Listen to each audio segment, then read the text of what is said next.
It is a phenomenon that has swept the internet with hundreds of videos with millions of views. It is a force of nature that has baffled even the greatest minds to have ever lived in history. It is a mystery that has lied at the heart of every scientific effort, the Coke explosion. From such a seemingly harmless object, a bottle, such a violent spectacle is produced. But what exactly happens inside the bottle? And what gas, if any, could be used to determine this? Let us go and figure that out.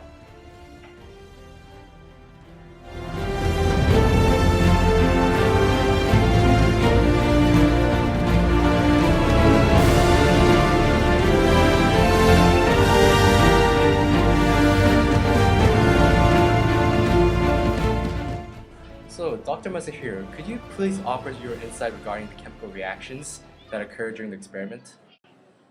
This experiment mainly involves the production of gas and the various factors that induce its formation.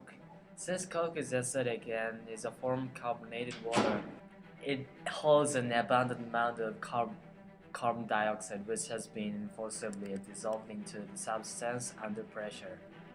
Now, when a bottle of Coke is normally opened, the bubbles from carbon dioxide form relatively slowly, typically around the size of the bottle. This phenomenon is attributed to what is called nucleation, a process in which bubbles form on surfaces, and the more surface there is, the faster the bubbles are formed. I see, Dr. Masahiro. And what happens when the Mentos is added to the Coke? Since Mentos is first of all denser than Coke, it sinks to the bottom of the substance that is inserted. Now, Mentos also had a chalky surface, and there are many nucleation sites along its physical exterior. As we've said earlier, the more surface there is, the faster the carbon dioxide bubbles are formed. Therefore, the multitude of nucleation sites of the surface of the Mentos allow the dissolved air in the liquid to form bubbles at an alarming rate and cause the Coke to erupt out of the bottle. Now, the calculations for this experiment can be relation deducted. Okay, I think that's quite enough, Professor. Thank you. Thank you so much. Thank you. Yeah. The interview with Dr. Masahiro did provide us with key insight regarding the chemical reaction that took place, but it still left one question unanswered.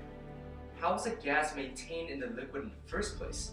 And what gas law could be applied to explain this phenomenon? We flew over to Harvard University and interviewed Dr. Park to find out more.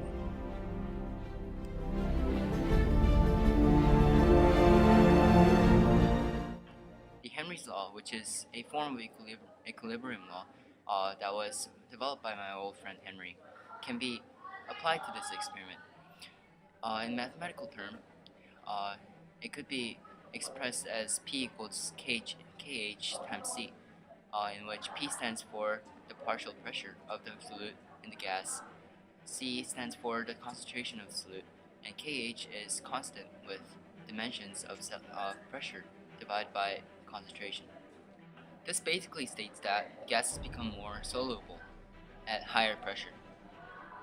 In a typical Coke can or bottle, a pressure of about 3 atmosphere is used to contain the carbon dioxide gas within the liquid.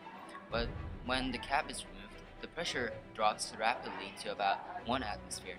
The liquid ends up holding more gas than the equilibrium amount, causing the liquid to supersaturated with gas. This excess of gas eventually comes out of the solution and form bubbles.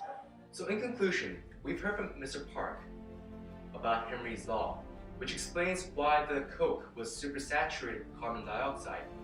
And the interview with Mr. Masahiro has allowed us to understand why the carbon dioxide multiplies on nucleation sites on the Mentos surface. Now, this may seem like an ordinary object, but be careful what you put in it, because you never know what will happen.